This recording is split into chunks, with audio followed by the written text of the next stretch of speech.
Bienvenue à tous. Qui dirigera la CENI congolaise, cette structure chargée d'organiser les prochaines élections de 2023 dans ce vaste pays d'Afrique centrale?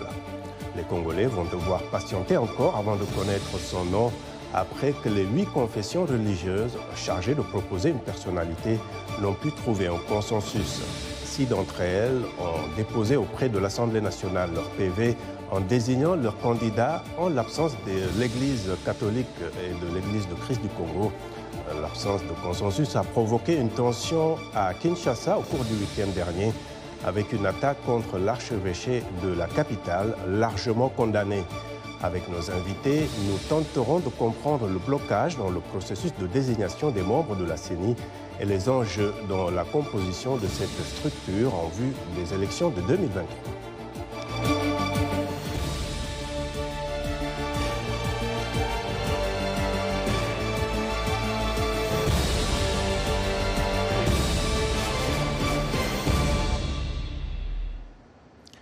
À un peu plus de 2 ans des prochaines élections en République démocratique du Congo, la CENI, chargée d'organiser cette consultation, n'a toujours pas de président. Les 8 confessions religieuses qui devaient proposer à l'Assemblée nationale un candidat n'ont pas pu s'entendre après des mois de délibération. Suivons les explications de Marius Mounga. En juillet 2020, les églises catholiques et protestantes avaient mis leur veto au choix de Ronsard Malonda, accusé d'être trop proche de l'ex-président Joseph Kabila, dont la contestation fut telle, y compris dans la rue, que l'image déjà écornée de la CENI a été une fois de plus mise en cause. Après son interruption en mars 2021, à cause des violences de juillet 2020, le processus de désignation du futur président de la Commission électorale nationale indépendante par les 8 confessions religieuses s'est soldé par un manque de consensus la semaine dernière. Les points de divergence contenus dans le document qui marque la fin des travaux, signés par les 8 chefs religieux, sont liés à l'éthique, l'indépendance et la réputation de l'institution. 2 confessions religieuses sur les 8, dont la très puissante Église catholique et l'Église du Christ au Congo, considèrent que les 2 candidats sur la liste créent un doute sur leur indépendance et leur crédibilité. Ces 2 confessions ont donc demandé que les 2 candidats en question soient écartés. Cependant, le président de la plateforme regroupant les 8 chefs religieux n'a pas voulu organiser de vote dans ces conditions selon le rapport. En revanche, les 6 autres confessions religieuses ont estimé que les griefs relevés contre les 2 candidats ne sont pas prouvés, soit ne concernent pas directement les candidats et ont appelé au vote. Le président de l'Assemblée, à un certain moment, nous a demandé de faire une petite marche en arrière, tout en nous accordant 48 heures pour pouvoir nous mettre ensemble et prendre une décision d'ensemble. Mais ça n'a pas abouti parce que les autres ont maintenu leur position, ce qui est tout à fait normal. 1 ou 2 confessions religieuses peuvent prendre une position de pouvoir soit désigner ou s'abstenir. Donc, on les reproche de rien en principe, mais nous, le travail a été fait. Nous avons désigné, nous étions à la majorité à pouvoir accepter de pouvoir aller jusqu'au bout. Donc, je crois que le moment venu où vous prendrez connaissance de celui qui avait été désigné, vous jugerez la qualité du travail que nous avons fait. Le 23 juillet, les chefs religieux avaient dénoncé des pressions, des intimidations et des menaces de toutes sortes dont sont victimes certains membres de la plateforme pour les empêcher à faire librement leur travail. Le contrôle de cette structure stratégique est un enjeu primordial pour conquérir ou conserver le pouvoir en RDC, a souligné dans un récent rapport le groupe d'experts sur le Congo lié à l'Université de New York. Les prochaines élections présidentielles en RDC sont censées se tenir en décembre 2023. Bonjour. Voilà, merci beaucoup Marius et nos invités maintenant pour ce débat à Bruxelles, depuis nos studios de Bruxelles, Henri Désiré Zouzi, analyste politique, producteur associé du JT diplomatique. Ici à New York, via Skype, Fred Baouma, chercheur au groupe d'études sur le Congo, également activiste des droits humains. Merci à vous deux d'être avec nous. Alors, donc, dites-moi, Henri, qu'est-ce qui explique pour vous la difficulté à s'entendre sur un candidat, puisque les délibérations quand même durent depuis des mois? Alors il y a des raisons objectives. On parlera évidemment du climat de suspicion, des précédents liés au scrutin précédent. Il y a aussi et surtout une Église catholique inflexible, dont il faut rappeler déjà que à l'époque de la désignation de l'abbé Malou Malou et même de Corneille Nangaa, elle avait opposé son veto, même si cela n'avait pas empêché à ces deux personnalités de présider la CENI. Ce qu'il faut aussi ajouter, je pense, c'est la difficulté véritablement de pouvoir obtenir un consensus dès lors que vous avez effectivement autour de la table 8 confessions religieuses qui sont d'ailleurs régies dans leur fonctionnement par une charte qui prévoit d'ailleurs dans son article 17 qu'en cas d'absence de consensus, il faille passer au vote. Et c'est précisément parce que ce vote a eu lieu sans l'assentiment de l'Église catholique que nous sommes aujourd'hui dans ce point de blocage. Alors, Fred, on a d'un côté 6 confessions religieuses qui sont d'accord sur un nom, et d'un autre côté, 2 organisations, la SENCO et l'Église du Christ au Congo, qui se démarquent. Va-t-il se poser un problème de légitimité pour le candidat désigné par les 6 autres, si les églises catholiques et protestantes, qui revendiquent en fait le plus de membres à travers le pays, ne sont pas d'accord?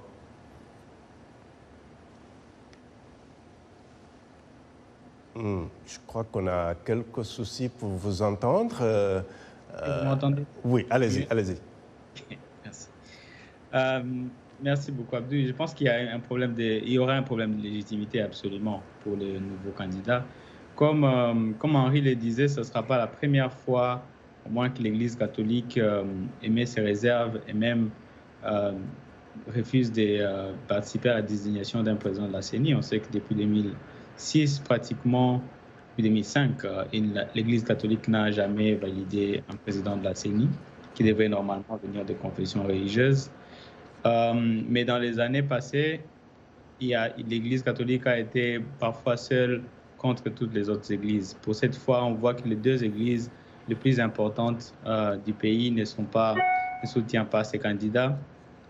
Et oui, d'une part, il y a un problème, elles sont inflexibles, mais d'autre part, elles ont des réserves que je dirais compréhensibles par rapport à un candidat dont plusieurs de ces confessions religieuses, selon leurs documents internes d'ailleurs, disent avoir subi des pressions pour pouvoir les désigner. Donc oui, pour répondre à votre question, il part, le prochain président de la CENI, s'il est décidé sur base du PV des 6 confessions religieuses, part avec un déficit sérieux de légitimité. Henri, en juillet de l'année dernière, la SENCO et l'ECC s'étaient aussi opposés à la désignation de Ronsard Malonda pour diriger la CENI, n'est-ce pas, l'accusant d'être trop proche de l'ex-président Joseph Kabila. Comment est-ce que tout cela est interprété, disons, dans les médias congolais, au Congo? Je sais que vous êtes très actif au niveau des médias congolais. Alors, ce qu'il faut rappeler, c'est que l'Église catholique a toujours eu un rôle, j'allais dire, politique important, ne serait-ce que pour une seule et bonne raison, c'est qu'elle est l'un des principaux aiguillons de la société congolaise. Sa prise de position en 2018, à l'issue du scrutin, vous vous en souvenez bien évidemment, n'ont pas rendu, je dirais, les relations faciles avec les gouvernants. Mais il faut néanmoins rappeler que la place de l'Église est au milieu du village. Il y a eu, il faut bien le dire, et je le dis en toute objectivité, un certain nombre de prises de position qui ont peut-être brouillé, je dirais, la nature du message de l'Église qui se devait consensuel et sans exclusive. C'est un premier élément. Le deuxième élément, lorsque l'on évoque les questions d'éthique et de morale sur des candidats et que l'on est en difficulté d'en apporter la preuve, je pense qu'il faut s'abstenir de jeter des anathèmes au risque, je dirais, d'aggraver davantage le climat de suspicion. En ce qui me concerne, en tout cas, je considère que le bon sens devrait prévaloir et qu'à un moment donné, l'Église devrait quand même se déterminer pour essayer de pouvoir changer de posture lorsque l'on sait que les 3 derniers présidents de la CENI, exception faite de Ronsard Malonda parce que lui-même s'était prévalu de sa qualité de membre de l'Église kimbanguiste, a été écarté d'office, mais tout de même, Corneille Nangaa et l'abbé Malou Malou n'ont pas été élus avec les suffrages de l'Église catholique. Il faut changer de paradigme, privilégier l'intérêt national et aller de l'avant sans alimenter inutilement la suspicion. Mais depuis les années 90, quand même, on a vu que l'Église joue un rôle important dans la démocratisation. Est-ce que quand même, Tout à fait. on ne peut pas dire qu'en fait, ils sont dans une certaine continuité dans ce qu'ils considèrent comme un combat? Le combat a changé de nature pour la simple et bonne raison que l'Église, cette fois-ci, ne prend plus de gants pour, je dirais, faire prévaloir son point de vue. Certes, il est de son rôle et de son devoir de rappeler les principes fondamentaux qui régissent, je dirais, la société qui est la nôtre de la manière la plus simple, mais il y a malheureusement parfois des discours qui peuvent prêter à confusion et qui peuvent parfois sortir l'Église de son rôle primordial. Alors, Fred, la CENCO et le CC sont-elles trop exigeantes ou c'est peut-être l'importance des enjeux de 2023 qui justifie leur position? Je pense que c'est les enjeux de 2023 et ça va au-delà. C'est un problème de gouvernance et c'est les souches, les racines des conflits au Congo, des problèmes de gouvernance comme des décrits d'ailleurs dans notre constitution qui parlent des déficits de légitimité ou de conflits de légitimité depuis les années 60 qui est à l'origine de nombreuses crises politiques qu'on a vécues. Ce dont le pays a besoin, c'est d'un processus électoral réellement indépendant, réellement transparent, qui va pour une fois donner des gouvernants qui ont été réellement élus et qui sont redevables envers cette population et qui peut mettre les bases pour une nouvelle gouvernance. Ce qu'on a vu jusque-là, c'est qu'à chaque fois qu'on veut organiser les élections, on veut les organiser avec des à peu près. Et ce qu'on n'arrête pas de dire à la population congolaise, c'est exactement comme ce que M. Henry est en train de dire. Constatons, passons, avançons, mais en avançant, on ne construit pas en fait sur des bases solides et on perd le temps à discuter chaque année. Alors, justement, je reste avec vous, Fred. On parle beaucoup de ces confessions religieuses, mais où est la société civile? Où sont les autres organisations de la société civile dans ce processus et qu'en pense-t-elle? Il faut comprendre les enjeux autour de ces deux confessions religieuses-là. C'est qu'ils doivent, normalement, selon la nouvelle loi, la CENI a 15 membres, dont, si je me trompe, 7 membres du bureau. De ces 7 membres du bureau, il y a le président de la CENI qui provient des confessions religieuses. Donc, son poste et son rôle au sein de la commission électorale rend ce processus particulièrement important, d'où la nécessité de pouvoir le contrôler. Les autres membres de la CENI, donc les églises devaient désigner 2 personnes et les autres composantes devraient désigner les 3 autres personnes. Les autres composantes ont déjà désigné ces 3 autres personnes d'après les informations dont je dispose et ils ont transféré, il y a la Simocel et les Dicel qui devraient avoir envoyé leur nom au sein de, disons, au Parlement. Et il y a aussi les organisations féminines qui ont envoyé leur nom. En plus de ça, il y a toute la société civile en fait qui observe ce processus et qui veut qu'on ait pour une fois des élections crédibles. Donc c'est une question qui intéresse beaucoup de gens de la société civile et il y a plus que les églises qui contribuent, mais elles ont un rôle particulièrement important vu du fait qu'elles doivent désigner le président de la commission électorale. Henri, avant d'aller aux commentaires Facebook, vous avez un mot sur justement le rôle de la société civile de façon plus globale? Oui, tout à fait. J'aimerais justement rebondir sur ce que vient de dire Fred Baouma. Vous avez les 2 principaux organes en fait de la CENI. Le bureau composé de 7 membres. On sait, cela vient d'être dit, que le président viendra de la société civile, même si ce sont les confessions religieuses qui vont le désigner. Vous avez 2 membres pour l'opposition et 4 membres pour la majorité. Ça, c'est pour le bureau, l'organe de gestion de la centrale électorale. Vous avez ensuite la plénière. Il y a 15 membres dans lequel il y a 5 membres de la société civile. C'est une nouveauté, étant donné que dans le passé, il n'y avait que 3 membres de la société civile. Vous avez également 6 membres de la majorité et 4 membres de l'opposition. En réalité, quand on y réfléchit, il s'agit beaucoup plus d'une question d'arithmétique et, je dirais, de poids, car cela sera évidemment éminemment important au moment, je dirais, des délibérations, et c'est tout l'enjeu précisément de ce qui nous attend dans les 2 prochaines années. D'accord. Alors, en tout cas, beaucoup de réactions sur la page Facebook de VOA Afrique. Nous avons Alphonse Mbouaki depuis Kinshasa qui écrit « La loi électorale permet de trouver un consensus dans la désignation du président de la CENI ou de procéder par vote, mais les attaques des édifices catholiques sont condamnables et répréhensibles par la loi ». Christian Politassi, en République démocratique du Congo, toujours, nous dit « Nous condamnons les attaques perpétrées contre l'archevêché et les édifices de l'Église catholique, mais force est de constater que certaines confessions religieuses, notamment les églises catholiques et protestantes, veulent se comporter comme des États en brandissant le droit de veto. » Et puis Marie-Paul Awa, à Kinshasa toujours, nous dit une situation très désolante où le pouvoir en place utilise toutes les astuces pour contrôler la CENI afin de frauder en 2023. Les mêmes pratiques jadis reprochées au régime passé sont utilisées par le pouvoir actuel. Voilà. Merci de rester fidèle à VOA Afrique. Washington Forum revient après une courte pause.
Heureux de vous retrouver pour la seconde partie de Washington Forum.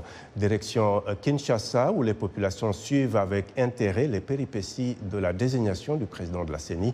Les protagonistes ont du mal à parler le même langage, mais beaucoup espèrent un dénouement heureux. Propos recueillis dans la capitale congolaise par Patrick Abega. Les partis politiques ne puissent pas, tant bien même que la loi prévoit des quotas au niveau de la CENI, ne puissent pas s'accaparer de l'organe. Parce qu'une fois que l'organe est féodé à un parti politique, les élections seront toujours douteuses.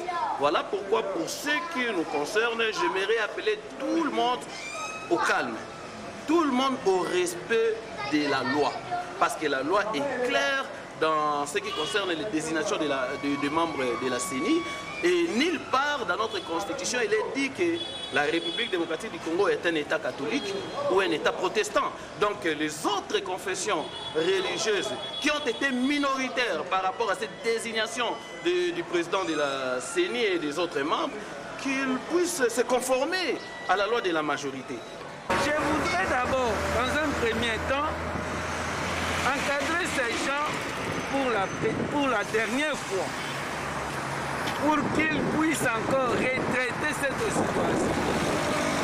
Mais précipitamment par les autres de notre gouvernement, on a poussé à ce que le Parlement puisse prendre la responsabilité, la charge de cette situation.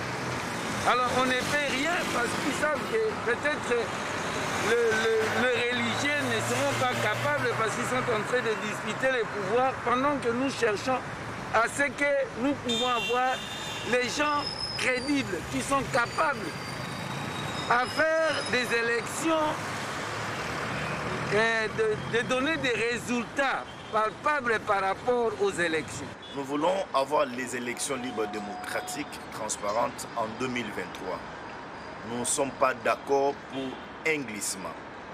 Nous demandons à l'Assemblée nationale qui a reçu les procès-verbaux des confessions religieuses d'examiner la situation, d'examiner les profils des candidats.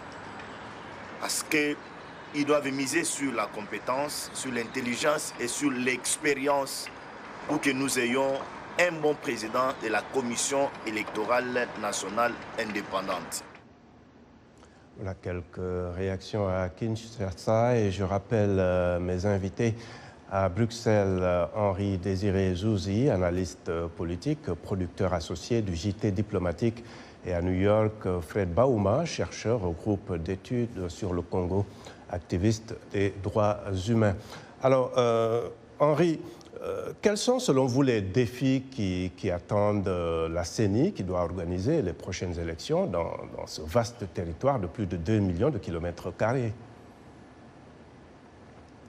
Alors, le principal défi est indéniablement le respect des délais constitutionnels, c'est-à-dire organiser effectivement les élections en 2023. On oublie souvent de le rappeler, mais l'élection, en réalité, doit être organisée 3 mois avant la fin du mandat du président élu. Donc, ça veut dire, dans le meilleur des cas, en septembre-octobre 2023. Ça, c'est une première chose. Ensuite, il y a bien évidemment l'éternel défi à la fois financier, logistique, avec une situation politique, économique, sociale et sécuritaire qui, vous vous en doutez, a de fortes chances d'évoluer. Mais ce qui se joue à l'heure actuelle sera déterminant pour avoir un aperçu de ce qui pourrait se passer. Une absence de consensus pourrait effectivement créer les conditions d'un glissement, parce qu'effectivement, la situation ne peut pas perdurer. Je rappelle que cela fait maintenant 3 mois que 2 provinces de la RDC sont sous état de siège. C'est un moment où précisément une démonstration d'unité, de concorde nationale aurait dû précisément prévaloir, et c'est aussi une opportunité. Ce dossier, plus précisément de la désignation du président de la CENI, qui aurait dû faire en sorte que l'on puisse assez rapidement créer les conditions d'un consensus qui malheureusement tarde à venir. Donc, pour me résumer, c'est effectivement le respect des délais constitutionnels, le défi financier, logistique, avec bien évidemment un certain nombre de préalables qu'il faudra remplir d'ici là. Alors on pourra revenir sur cette question d'un éventuel glissement, mais également sécuritaire. Mais Fred, qu'est-ce qu'on doit faire du fichier électoral? Faut-il une refondation complète ou faut-il partir sur la base de celui avec lequel on est allé aux élections de 2018? Si vous me permettez, je voulais revenir un tout petit peu sur les défis. Et je suis d'accord avec Henri sur tout ce qu'il a dit en termes de défis, en termes de délais et des défis logistiques. Mais je pense qu'un autre grand défi de la CENI, et peut-être le plus grand, c'est celui de restaurer la confiance dans le processus, la confiance de la majorité de la population. Et il faut dire que d'une certaine manière, on part dans ces élections avec les traumas des dernières élections et des élections précédentes, de 2011, où à chaque fois la population a eu l'impression qu'en fait ses voix ne comptaient pas du tout. Donc ça, c'est encore un défi beaucoup plus grand. Alors en termes de fichier électoral, je pense que c'est des questions beaucoup plus techniques qui vont faire aussi l'objet des débats probablement animés dans les prochains mois. Il faut absolument renouveler ces fichiers électoraux à cause de l'évolution de la population, etc. On parle de plus en plus de possibilités d'un recensement. En fait, c'est un sujet qui avait déjà été initié à l'époque de Joseph Kabila et qui a soulevé beaucoup de protestations. Mais donc ça risque d'être un autre débat animé, mais absolument, il faudra revoir le fichier, actualiser au moins le fichier électoral et nettoyer suffisamment pour être sûr d'avoir un fichier dans lequel les gens ont confiance. D'accord. Avant de repartir à Bruxelles, Fred, on sait que Martin Fayulu, candidat malheureux à la présidentielle de 2018, a récemment mis en garde contre toute idée de report de l'échéance de 2023. Au-delà de lui, y a-t-il vraiment une inquiétude sur ce sujet, même si c'est encore trop tôt? C'est encore trop tôt, mais il y a beaucoup d'éléments qui montrent qu'il n'y a pas une volonté ferme de pouvoir forcément organiser les élections en 2023. On commence à émettre un peu le même flou comme du temps de Kabila, où on parlait des dates, mais sans vraiment en faire des délais rigides qu'on ne devait pas dépasser. Et je pense que c'est encore assez tôt pour pouvoir s'alarmer sur ces questions-là. Mais les élections ne se préparent pas en un jour. Et plus on perd le temps en ne trouvant pas de solutions à des questions qui demandent qu'on le trouve en ce moment, on court les risques effectivement des délais.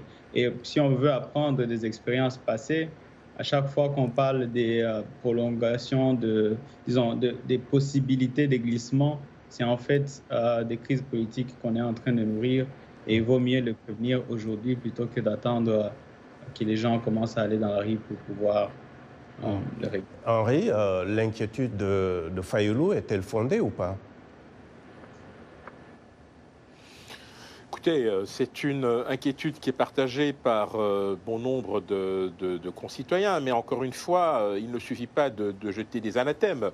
Lorsque l'on prend par exemple les deux candidats, celui qui semble avoir été désigné pour le bureau et pour la plénière, on se rend compte, et ça c'est quand même une différence par rapport aux anciens animateurs, c'est que ils ont une expertise avérée dans leur domaine. Donc on ne peut pas à la fois reconnaître leurs compétences et les soupçonner d'être inféodés à tel ou tel camp. Donc je pense que là aussi il faut être raisonnable et ne pas comme ça alimenter inutilement un climat de suspicion. Et je partage tout à fait ce que vient de dire Fred Bauma.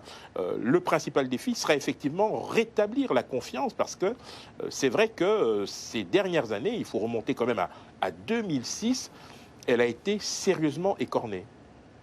Peut-être on a moins de 2 minutes pour parler rapidement de la sécurité, même si vous l'avez brossé un peu plus tôt, Henri. On peut toujours aller aux élections partout dans le pays dans 2 ans, vous pensez, Henri? La situation n'est pas la même. C'est-à-dire, il y a 2 ans, enfin, il y a 2 ans et demi, quasiment, il y a une partie de la population, notamment dans le nord-est, qui n'a pas pu prendre part au vote. Ici, nous sommes dans une situation où on est en train de restaurer l'autorité de l'État, donc il n'y a pas de paralysie à craindre par rapport à ce qui s'est passé il y a de cela 2 ans. Je pense qu'aujourd'hui, les conditions sont effectivement réunies pour que l'on puisse respecter les délais constitutionnels, mais pour cela, il va falloir que les confessions religieuses qui sont aujourd'hui à la manœuvre pour la désignation du président de la centrale, donc du bureau et de la plénière, puissent mettre de l'eau dans leur vin. Et je pense évidemment à la Senko et à l'Église du Christ au Congo. D'accord. Et dites-moi, Fred, préparer des élections, comme on l'a dit, c'est aussi s'assurer qu'elles se déroulent dans la sécurité. L'Est du pays, vous êtes confiant que dans 2 ans, on pourra voter partout comme... Alors, je vais encore revenir une seule fois sur un commentaire avant de répondre rapidement. Je pense que la compétence à la tête de la CENI, c'est un critère important. Et comme il a dit, les candidats qui sont proposés jusqu'à là sont très compétents, je pense. Mais le problème de la crédibilité et de l'indépendance est tout aussi important. Sur le plan de sécurité, toutes les élections qu'on a eues jusque-là ont été dans un moment où le pays traverse. Et ça va pas... On pourra certainement revenir plus en détail sur cette question sécuritaire dans l'Est de la RDC. Nous arrivons malheureusement au terme de ce Washington Forum. Merci à nos invités et à vous qui nous avez suivis à travers nos télépartenaires sur le continent et sur notre site voaafrique.com et sur notre page Facebook. Je n'oublie pas bien sûr toute l'équipe technique. À très bientôt. Au revoir.